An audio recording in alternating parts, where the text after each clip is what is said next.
Hey, if you're looking to create a set of financial projections for a barbershop, maybe for potential investors or potential lenders, then you've come to the right place because we have built a financial projection template that is built specifically for barbershops. And I'm going to walk you through this spreadsheet template, show you how to fill it out on your own, and just kind of walk you through step by step. But before I do that, I just want to mention, if you stick around to the end of the video, as our thank you to you, we are going to give you access to a discount code to be able to purchase this template with a discount. So that will be our thank you if you stick around to the end. Before I dive into the specifics of the template, just a little bit of background on me. My name's Adam Hoeksema. I'm the co-founder of ProjectionHub. And I actually spent 10 years as an SBA lender, a small business administration lender, where we made loans to small businesses. And as part of that, as part of my time there, we often asked our clients for financial projections. And that was always a challenge that our clients had. And so that kind of inspired me to create a solution for that. And that solution, and our hope, is ProjectionHub. And so that's what I did. I founded ProjectionHub, and our goal is to help small business owners and startups and entrepreneurs create financial projections for all sorts of different industries. We have about 100 different industry-specific financial projection templates. But today we are specifically focused on this barbershop template. So I'm going to go ahead and dive into the details of how this works. Okay, so we are starting here with kind of the end of the process. So after you've done all the work to fill the template out and with your own assumptions, you come to this at a glance tab, and you'll be able to see your profit and loss at a glance here for the 5-year projection, some different graphs and charts that will be helpful to turn to your pitch deck or business plan. And then you will get a 5-year income statement summary, a 5-year cash flow summary, a 5-year balance sheet, and then an income statement, cash flow statement, and balance sheet, all broken down by month for each of the 5 years. But in order to get all this detail, we have a little bit of work to do first. So I'm going to come back here to the Input Assumptions tab. And if I haven't mentioned this already, you can grab this template and purchase this template at the link in the description of the video below. So you can go down there and grab the link, and then again, we'll give you a discount code if you stick around to the end here. So the first thing you need to know is that any cell that's highlighted in light blue is an assumption cell that you can change without breaking anything in the model. So you can change your projection start month. We're going to start with January for the start date.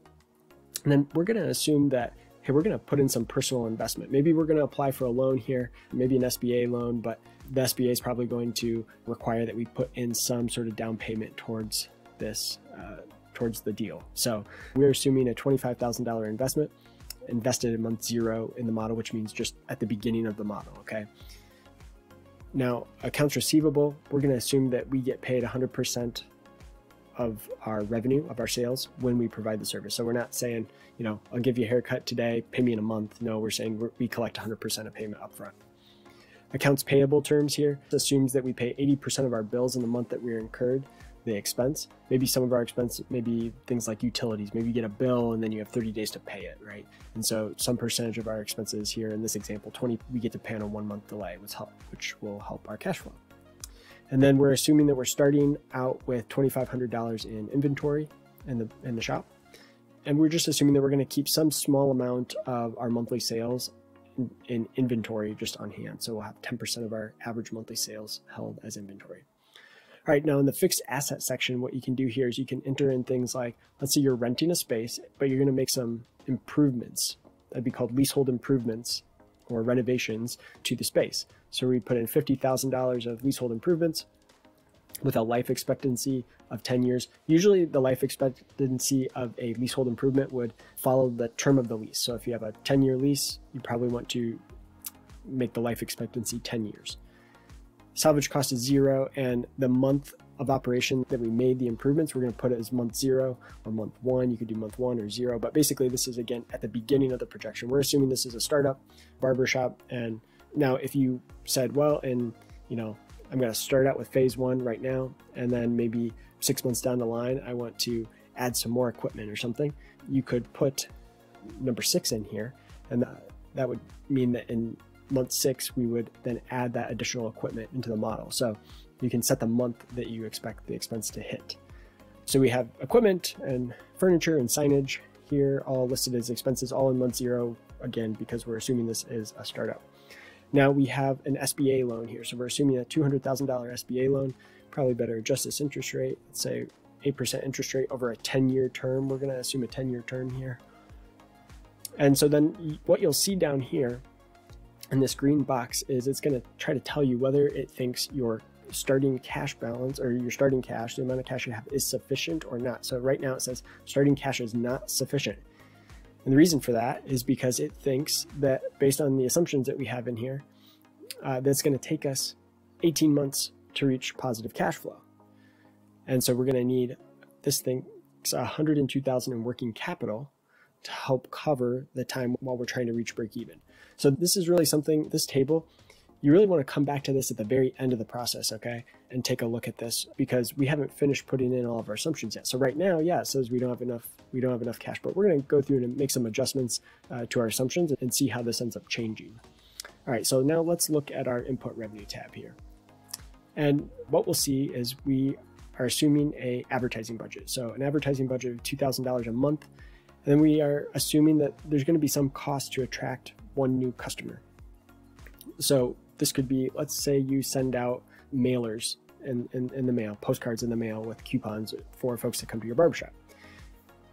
And you could run the math and know that, hey, it costs me $1 to send every postcard and I get one new customer for every 50 postcards I send out. Well, then it would cost you $50 to attract one new client, right? So it could be postcard advertising, it could be Facebook advertising, it could be Google ads, but basically the same idea is that there's some cost to acquire a new customer. So that's the assumption we have in here. And then we have new clients from organic sources. So this could be from word of mouth, or maybe you already have kind of a set of customers that you think will follow you to the barbershop that you're starting. So you could put those clients in here. And we have these different growth rates. So you'll see that this, for example, has a negative growth rate, which basically just means that over time, we expect the new clients from organic sources to actually go down each month because at some point, all the new potential customers have heard of your barbershop and they're either going to have come or they're not going to come, right? You know, you're kind of going to have a chance to reach your kind of entire target customer base, right? And so that's why we often have this organic growth rate actually go down over time. And then we have the ability here to say, okay, what percentage of those new clients that visited here each month become regular clients? And so we're saying 50% of those that visit are going to become regulars.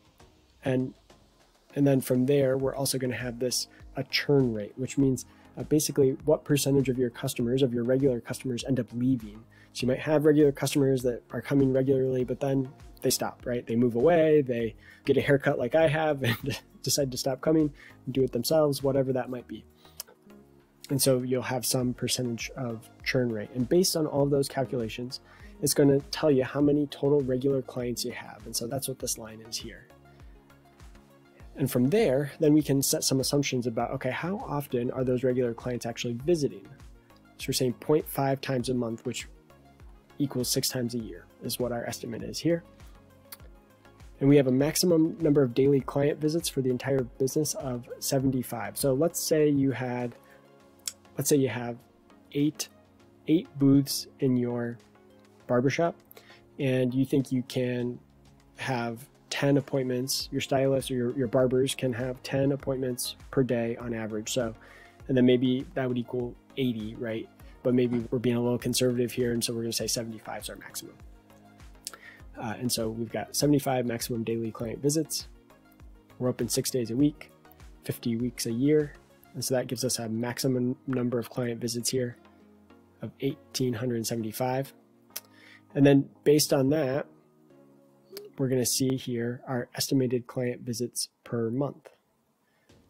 And so we'll kind of show you how this works. So basically the way this will work is we're going to say, okay, in month 1, it's just going to be the total new clients because we don't have any regular clients coming, a second time yet. So it's just the total new clients. But in month 2, it's actually going to be the number of new clients plus the total regular clients that you have. So we have 30 regulars that come every other month. So that's how we end up with 105 estimated customer visits. And then that math just kind of goes on throughout the model, right? So that's how we're deciding how many client visits we expect to have. And now here's where we can enter in our different services and our costs associated with those services. So we've got, a classic men's haircut, we've got beard trimming, shaving, hairstyling, coloring, different services. And what you want to do is put in the percent of client visits where this service is performed. So what this means is out of these 60 visits, we're saying that 60% are buying the classic men's haircut. 20% are buying a kid's haircut, right? And so this is a breakdown of how these 60 visitors are kind of buying these different services that you offer. And so you can see that this adds up to more than 100%. And that's because someone could get a classic men's haircut and they could also buy, a shave or beard trim and, hair coloring. All of those could be potentially in one customer visit, right? So the next thing here we have is our average revenue per service. So you can put in basically the fee that you're going to charge for each service, how long you think it will take a barber to complete that service. And this helps us kind of understand our capacity and make sure that we actually have the capacity to fulfill the demand. And then if you're going to pay a commission to the barbers, some percentage of the revenue, you can actually set here as a commission. So we've set a 10% employee commission on all services. And then this is for the cost of supplies. You could put in the cost of supplies. So if you have, shampoo or product or shaving cream or whatever it might be. Man, that fly. Sorry, Patrice. This fly is buzzing around me. Okay, so and then we have this average cost of supplies here used during service. And so this could be if you use shampoo or conditioner or shaving cream or different products that you'd be using in providing the service, that the cost of that is what you'd want to enter here. All right, so from there, what we're going to do is say, okay, how many hours per week will the average employee work? What's the minimum number of employees that we must have on staff during all open hours? So if you said, okay, we want to make sure we always have at least 2 barbers in the shop at all times, we can set that here. And then we can put in the average hourly rate that we're going to pay the barbers here. So this is, we're saying we're paying $15 an hour, plus remember they're getting that 10% commission on all sales. So that's going to calculate then the employee base pay. And what you'll notice here is this minimum number of employees needed goes up. And this is a calculation. So based on the number of client visits you have and the services that are provided and how long it will take to provide those services, all of those assumptions are going into determining, okay, how many barbers do we think we need to have on staff in order to meet the demand? And so the model is going to automatically assume it's going to kind of grow with you as you kind of increase what you're selling. It's going to make sure that your employee count and your wages kind of grow in lockstep with that. And so essentially it allows you to scale your barbers as your customer base grows. Then you also have the ability to add in product sales here. So if you're providing different products here, you can put a price, an average cost, margin on that as well.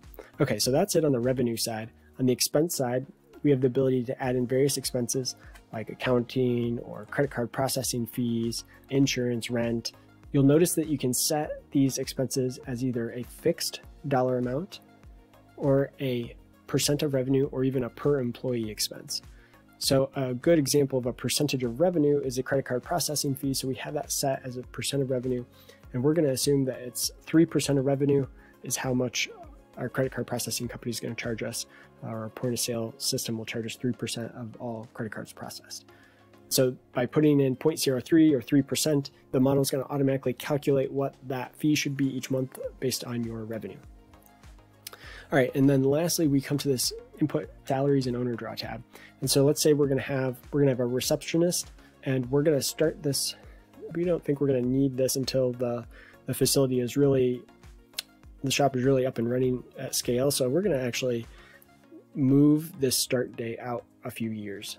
We're going to say, you know what, we probably don't need to start this person just yet. Let's wait until year 4. So now we've got this person starting month 37 here. And at that point, you'll have a lot more business. So let's see if we come back now to our input assumptions. Remember that table that said we don't have enough cash. Let's see if we made any difference there. Okay, so by starting that receptionist later, we moved our months until positive cash flow to month 11. And now the model thinks, hey, we actually have starting cash is sufficient. We have enough cash to cover all the startup expenses plus the working capital needed to cover the startup of this business. So that brings us all the way back to where we started on the At a Glance tab. And so as you kind of go through this process, you'll be able to take a look at this. You can see when you're going to break even, and using that table here, determining whether you have enough cash, startup cash to reach your break-even point, and hopefully get comfortable with your model. So if you have any questions as you're going through this, don't hesitate to reach out to us at support@ProjectionHub.com. And also, as a thank you, as I promised, to give you a discount code, if you go to the description of the video below on YouTube here, go to the description and there's going to be a link to a form. If you fill out that form, we're going to email you our most up-to-date discount code so you can use that at checkout and get a discount here as a thank you for watching here to the end. So again, if you have any questions at all, need help filling the template out, don't hesitate to reach out to us. We'd be happy to help. So support@ProjectionHub.com. Thanks.